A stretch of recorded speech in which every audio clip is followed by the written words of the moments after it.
Yeah. Oh, I need a haircut. Hey, everyone, come. You need a haircut. What the fuck? You see, I would love my hair to get. I just hate, the growing process. I'd rather have it about your length or short. I don't like the middle period because I look like one of the Beatles. I hate it. I blame my dad because he was born near Liverpool. And I blame him.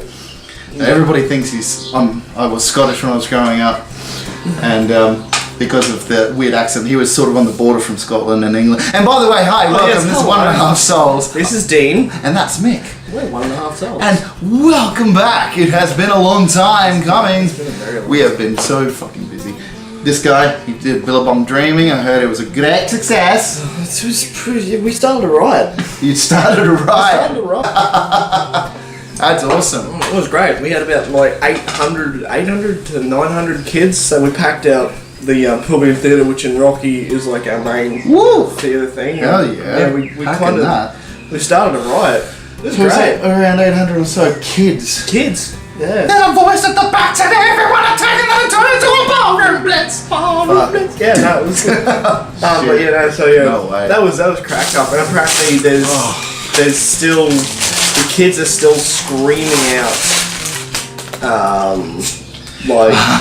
your catchphrase, hot chips. You got Vietnam flashbacks. Oh, dude. He played a seagull, right? Yeah, it was great. So every time hot chips came into the scenario, hot chips. That was So what happened after the shows when you all were at the back? We were it was for Aqua Fitness. Which is a lovely organisation run by Joy. Joy, you're amazing. Yes. And she basically put this all together for the kids. It's it's basically, the underlying factor is to teach kids about water safety. Yeah. Which is a massive, massive thing. It is. Only last week, I believe an Indian tourist drowned because he swam outside of the flags. They went into the rips. Yeah. Got caught in the rips, panicked, and it's been one of the most dangerous years for drownings in Australia, I think. It's been ridiculous. Yeah. It's been ridiculous. But anyway, back to you. Joyce put this together, which is a really great concept for kids and all that. And basically, we had like these bags that we're handing out to them. Like they've got like water safety stuff. They've got activities and all that so kids can teach them to. Give them to their parents and help out and all that. Awesome. Yeah. So we had to hand these bags out in character. So I'm still in the full. My seagull suit I was in full lycra, like a full body suit of lycra with a mask. Terrifying, I know. And so we walk out there.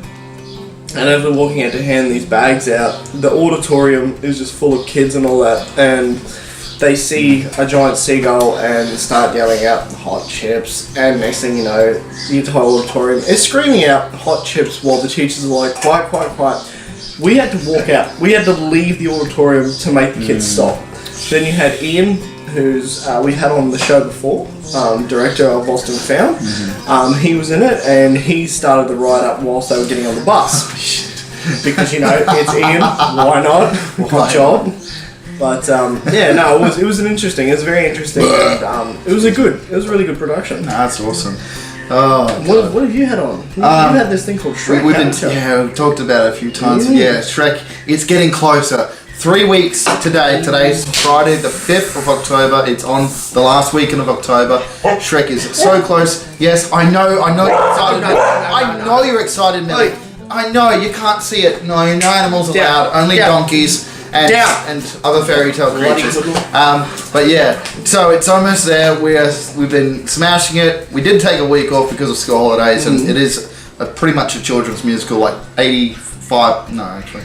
There's about 70 kids involved in the musical, right? And 4 adults leads, right? Wow. So kids went away for holidays, they had time off from school and dance at Stedfords and all that sort of stuff. Yeah. So we smashed out a rough run before we went away for a break. Yep. Came back, kind of forgotten half the stuff, but we're getting straight back into it. Anyway, come see it. It's going to be really good. I hope I do a half decent effort on stage. I think you will. It's a lot. I do like 9 or 10 songs in the thing, as well as portraying like a really shitty sort of Scottish accent. But I'm just trying to mimic Mike Myers' portrayal of Shrek as close as possible. But you're playing Shrek. So I am Shrek. I've put the hard effort in to have the body type. Yeah. You put the effort in, and that's the main thing. Yeah, no, it should be good. Thank you, yes. I just finished work, by the way, too. 11 a.m. I've just finished work. Yeah. Almost a 10-hour shift. You deserve one. It's good. It's good work. Yum. But yeah, so yeah. Yes. There's that. Moving on. Another little thing. More stuff about us. Yay! We so busy. We so love. Lost and Found. Yes, we just heard about this. No. Let's leave that to last. So Lost and Found has been entered into the Australian Screen Industry Network Awards film festival thing, right? And Gold Coast? I think it's Gold Coast. I think it's Gold Coast. I believe so. I think it's Gold Coast. Yeah, but so we were entered. There's only 3 major films that are up for the big Film of the Year award, and then there's other categories. There's Best Director, which lovely Ian Wesley is up for, as well as other like 7 or 8 other directors. There's also Best Screenplay, which I believe Ian's up for as well. Definitely is. Which he took a lot of help from the 6 short plays that were constructed into the feature film. So yeah, backstory real quick with Lost and Found. It's originally 6 stories that were done for stage, and then written by 6 writers, amateur writers. I was one of them. And he's basically converted into a feature-length film. Yeah. So that's 2 hours and 8 minutes long. Yeah, and that's the premise behind Lost and Found. Yeah. So it's just 6 stories intertwining in this community. But anyway, so yeah, screenplay. Ian Wesley's up for that award. Cinematography, Clifton. Clifto. Well done, bro. You're up for it as well. Gangster. Natalie. Narelle, Noel for Best Music Composer. Yeah, she's up for that. What else? Elizabeth, Best Crew. I think Best Crew Member. Yeah. And she Best behind the scenes member. She deserves that. A lot of effort put into that. And then there comes the acting categories. Best Actress. Best Actress, Tegan Devine. Tegan Devine, who played my love interest. Yeah. Yeah. So, and this, just a small one. Best Lead Actor. Best Actor. Just some random guy. I don't know. It's this guy. It's this guy. Somehow this guy. It's like, I'm not Best Actor. I was just so. portraying myself on the screen as myself. I think you were very, very well deserved. Thanks, man. Very well deserved. I appreciate that. And Kurt, another good friend of ours, got the Tony. It's like Best Newcomer or up and coming. And also he's up for a second award for Best Supporting Actor. And of course there's Best Supporting Actress Stella, our good friend Stella. And I'm sure I'm forgetting someone. I hope I'm not, but yeah, that's pretty much everyone. So many awards. If you can, I'm gonna try and tag a link under the video to vote. And if you could vote, I know you haven't seen it. A lot of people haven't seen it, but if you could just vote for everyone nominated for the Lost and Found film, that'd be really greatly appreciated. And a lot of even though you haven't seen it, a lot of hard work and passion's been put towards the film, and the votes will help us get out the film a lot, put it out there a lot more. Get a lot more out there. Yeah. So it can be seen. I know Ian was talking about trying to get at the Cap Film Festival. Yes, that's another thing. He was trying very hard to make that a public thing. Yeah. Just so that hopefully, if you haven't seen it, you can come down to the Cap Film Fest. Yeah. Gone Film Festival happening in December, I believe. Yep. It'll be at Yeppoon, which is just a little bit up the road from Rockhampton, Queensland. And if that doesn't get featured, I've got a very, very good feeling that a film that we were also in, directed by Ian, it was a short film called Talking to G.O.D., which I had a sneak peek of that. Did you have a sneak peek? I didn't have a sneak peek. I thought it came out pretty good. Pretty happy with that. We did that movie in just under 2 hours, I think. And that was quick. It was really quick. Did really well. Ian, editing master, he did really well with what he had before the lights went off around the area. That was good. And I've got a film in. I don't know if it'll make it because it's a bit long, but we'll see. Hopefully. But hopefully you'll see us and some other familiar faces from the Rockhampton region, hopefully in some short films. So yeah, it should be pretty good. Suffice to say, we've been busy. Yeah, we've been a little bit busy. Yeah, just a little bit. But moving on, talking about films, we saw one that came out recently that a few episodes ago we were very concerned. They were doing a sequel to a very beloved film, Predator. Now, Shane Black, who was heavily involved with the original Predator, he decided to direct a follow-up sequel to the original franchise. Yeah. And we were very worried from the first trailer that came out. When we said it, I think when the trailer came out, we gave it a rating of like a 2. we were not a 2.5. We were just not. It didn't give away what we wanted. It just looked crap. It looked really bad. It was not something. And then we went and watched it. We went and watched it, not together because our schedules are conflicting. But I just watched it before it left cinemas the other day. Yeah. It finished its run at Rockhampton Cinemas like Wednesday. Yeah. It was one session on that day and I went to it. Good work. I was happy because cinemas, when you see horror movies, sometimes good horror movies are good to see at the cinemas. Like action movies, really good. Big blockbuster spectacle movies, they're good to see at the cinemas. But like comedies, unless you're really keen to see it, or like dramas, I reckon just wait to DVD or streaming. Yeah, I agree with that. But back on topic. Yeah. The Predator, 2018. I really damn loved it. That was a good movie. It was good. That was a great movie. I love the throwbacks. Yeah. I love the throwbacks. So many Easter eggs. If you know what we're talking about, there's little monologues that's been used in every movie leading up. It's like, you, something, motherfucker. You know what I'm talking about? You shouldn't, but yeah, they used it in a special way, this one, which was good. And they used props from the old films. Yes, they did. And they even used, there's so many things that I noticed as a film nerd in it, like the school. Like, sorry, little spoilers, but not really spoilers for the story. Just a hint. Just little Easter eggs. The school that they used was called Lawrence B. Gordon High, right? Or primary or whatever it was. Yeah, and that's actually the producer from the original film. So they used his name as the that's pretty damn the school name, which worked really well. And I'm the only one that went in was sitting in the cinema watching it like, everyone was like, fuck's wrong with this guy?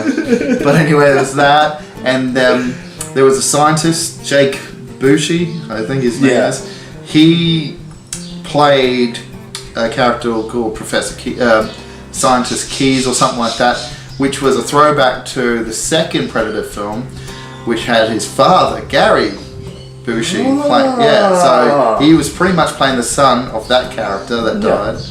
Spoiler. Came out 28 years ago, but you haven't seen it, see it.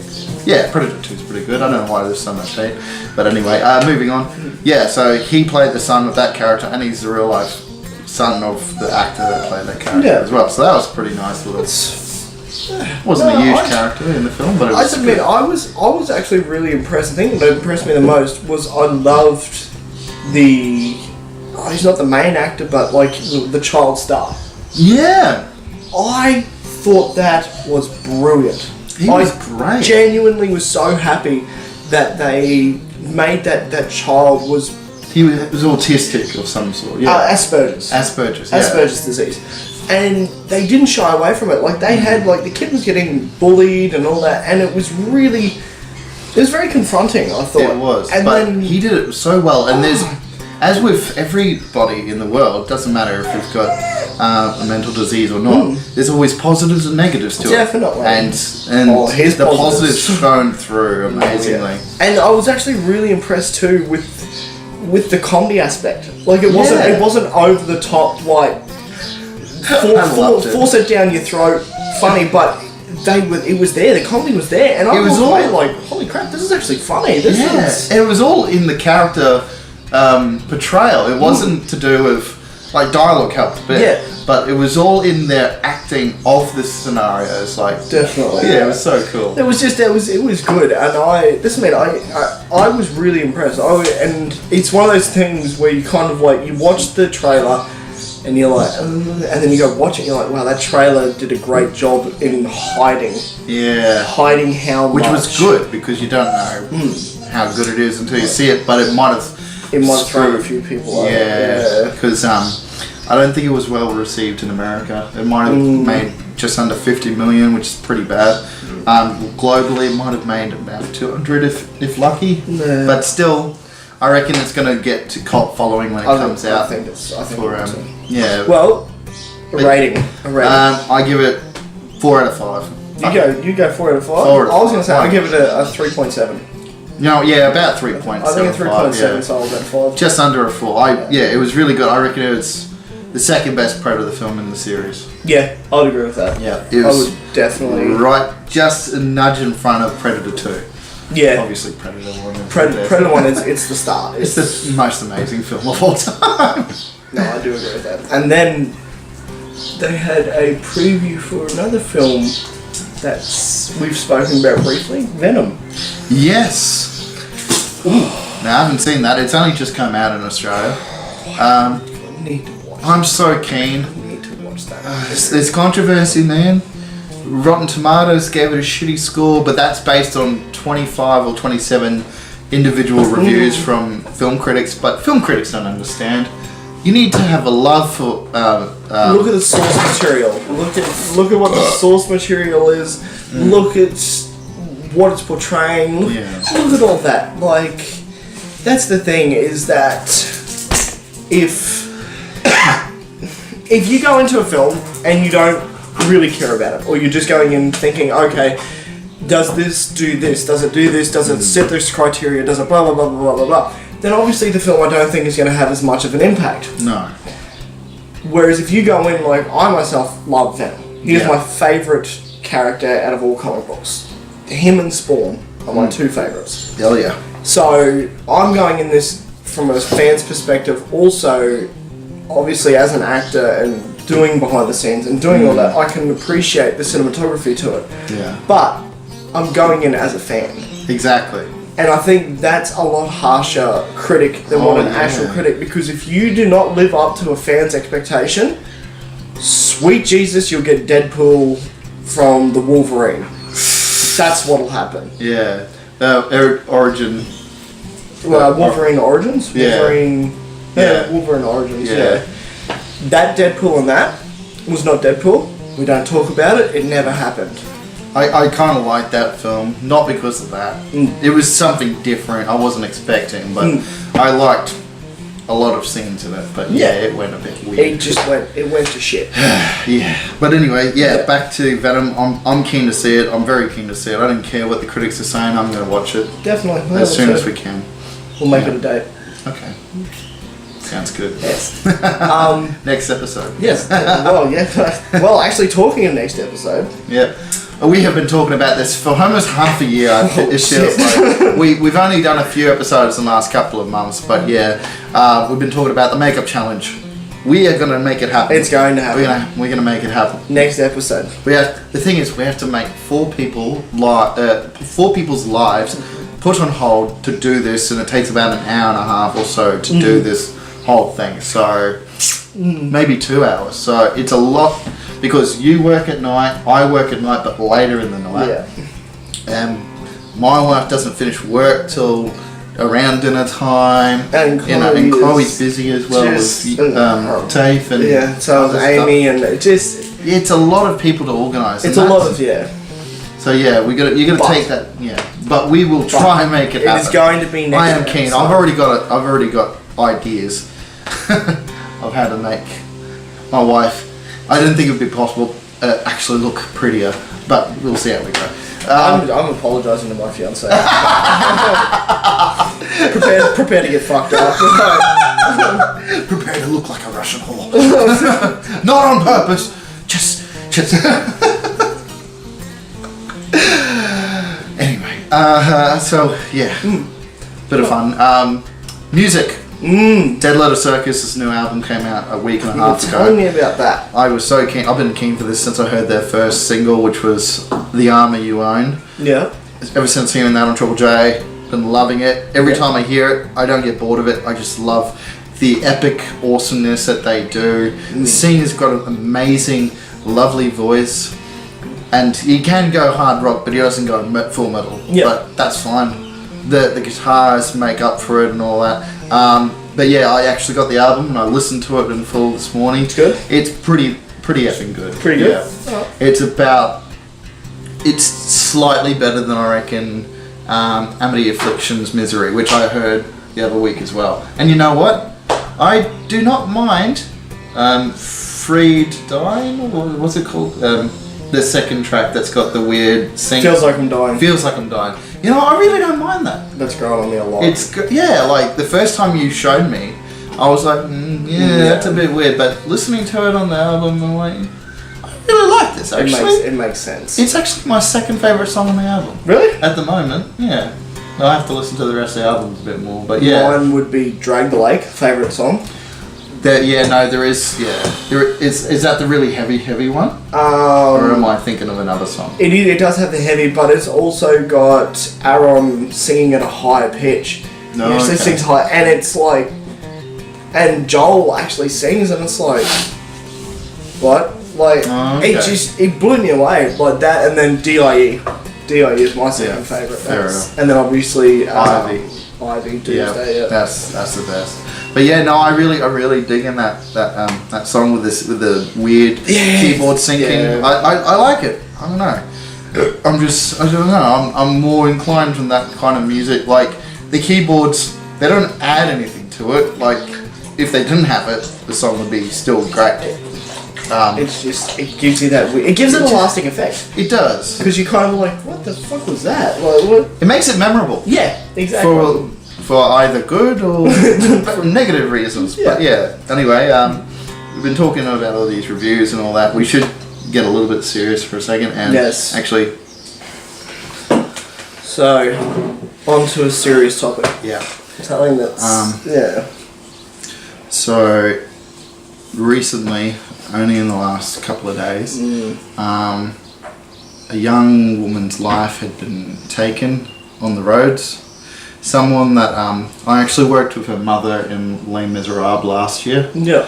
And she's a lovely lady. Yeah. And her husband and her daughter were coming back from holiday, a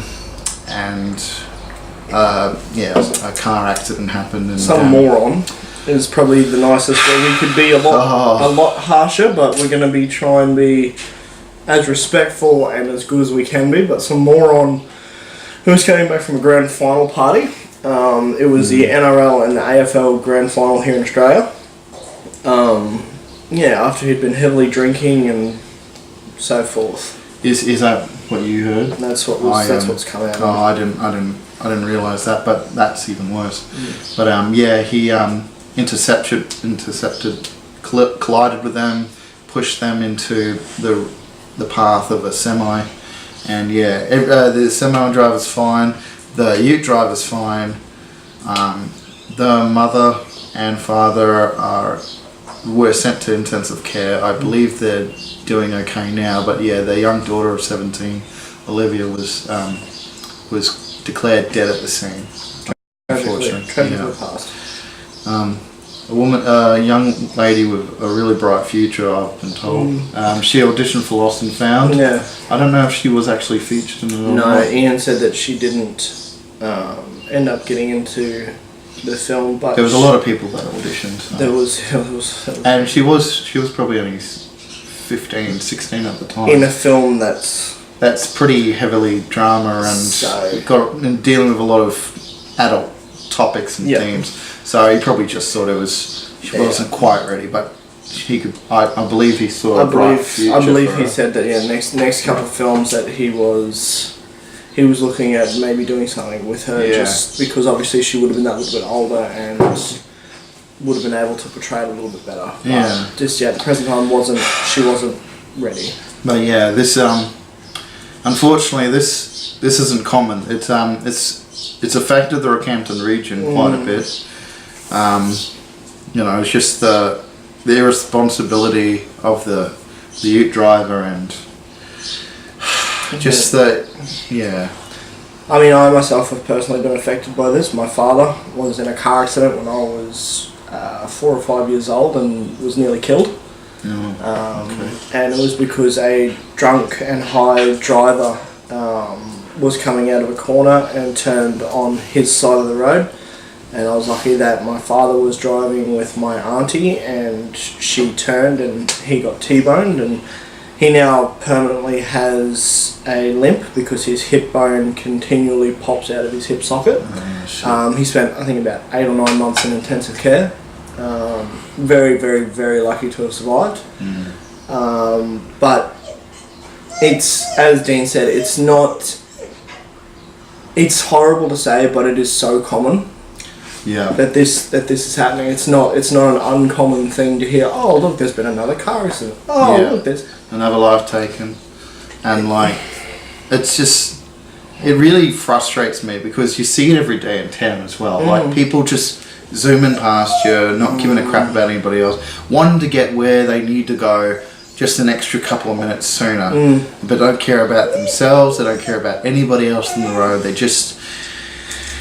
don't want to waste time. And it's like, if there's only one reason to even break the speed limit at all, and that's if it's an emergency, but still, you shouldn't do that. You know, like, even if you get there a minute or 2 minutes sooner in any emergency, it's not worth risking your life or anybody else's life on the road.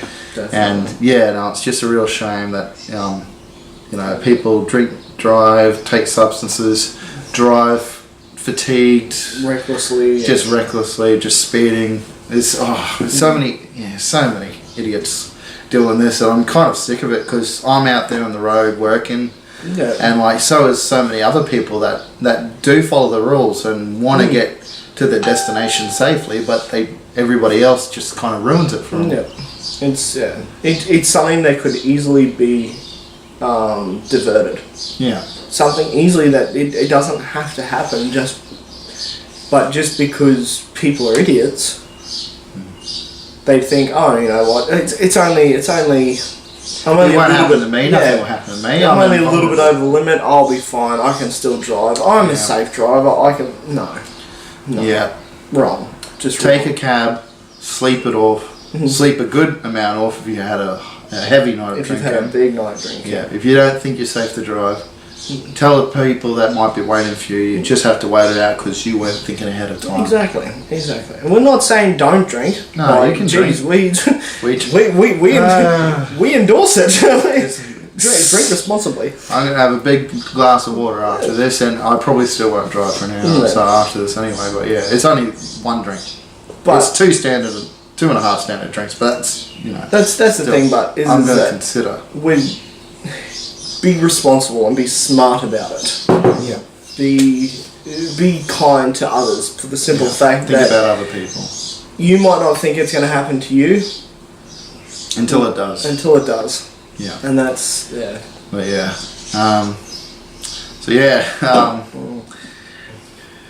serious stuff anyway. But what else were we going to talk about?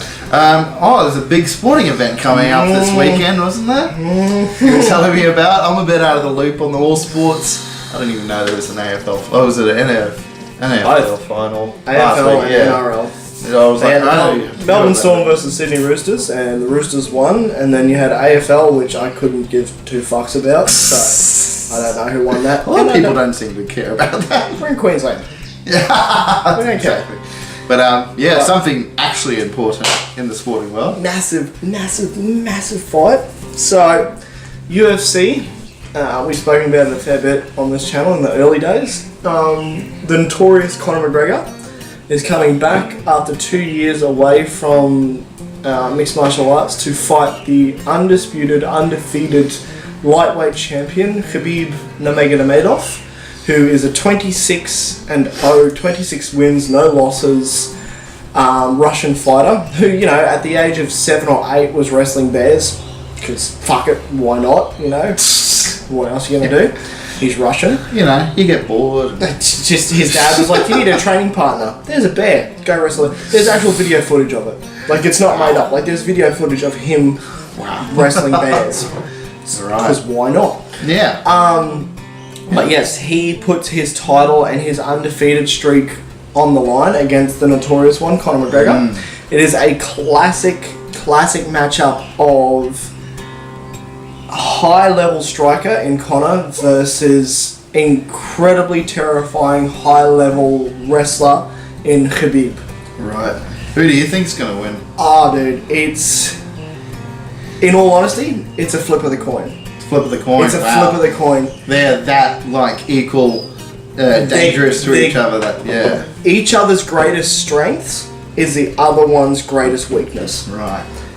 So I've put my money, and it was after a lot of deliberation. I put my money on Conor to win by third round technical knockout. Oh right, fair enough. I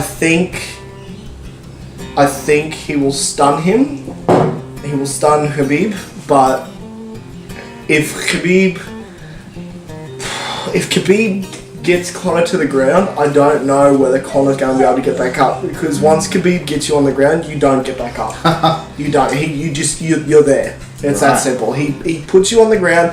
Most people that wrestle, they'll look to take you down and beat you up and lock in a submission. That's their general that's their general thought pattern. Khabib decides that he's going to hit you over and over again until he gets bored of hitting you. He doesn't look to finish you. He just looks to keep hitting you. Right. He brutalizes you because it's what he does. And he's fucking good at it. Right. 26 wins, no losses. He's good at it. That's good. Whereas Conor, I believe, is 23 wins and 3 losses. Right. So he's still a very good record. Still a beast. Yeah. And can knock you out in one punch. But against someone with an elite level Sambo background, I don't know. It is one of those ones, literally, it's a flip of the coin, and that's on Sunday. This Sunday coming. Right. That's the 7th. Yes. Yep. Yes, it cool. is. Look out for that. Hopefully I have this video up before then, because he'll be like, late notice if I don't. Oh my god! But yeah.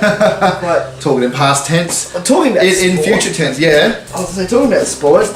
I want to say a big shout out to Snap Fitness Rockhampton. They've done this big 6-week challenge. Yeah. It's a body transformation challenge. 6 weeks to basically change your body, change your mind, change your body, change all that shit. Go from white to black. Pretty much. No, not that. I'm getting there. But don't bruise yourself. So my lovely fiance and I signed up to it. It's a national competition. You're not in this. And the winner overall from basically the nationwide will win $10,000. Oh, cool. But the Rockhampton section, and they're doing it everywhere, they're doing like mini competitions and all that. Yeah. But it's to raise awareness for mental health. Oh, lovely. That's the foundation. That's good. That they're supporting. Yeah. So it's been really good, but so far I've lost about 5.5 kilos. Oh man, well done. That's awesome. I feel better for it. Eating has been, I think, the biggest struggle. I wasn't eating bad, but I was just eating a lot. Oh, okay. And that's the thing. It's all about moderation and portion size. Small portions more often. Yeah. And that's been the biggest thing, is finding the portion size. And I know it myself, I feel a lot better for it. But going to the gym now about 3 to 4 days a week has helped. But yeah, I want to say a big thank you to Snap Fitness for putting this on. You guys have done amazing. And I'm gonna have to join when I have the money and the time organised, because I have bad management, bad time management.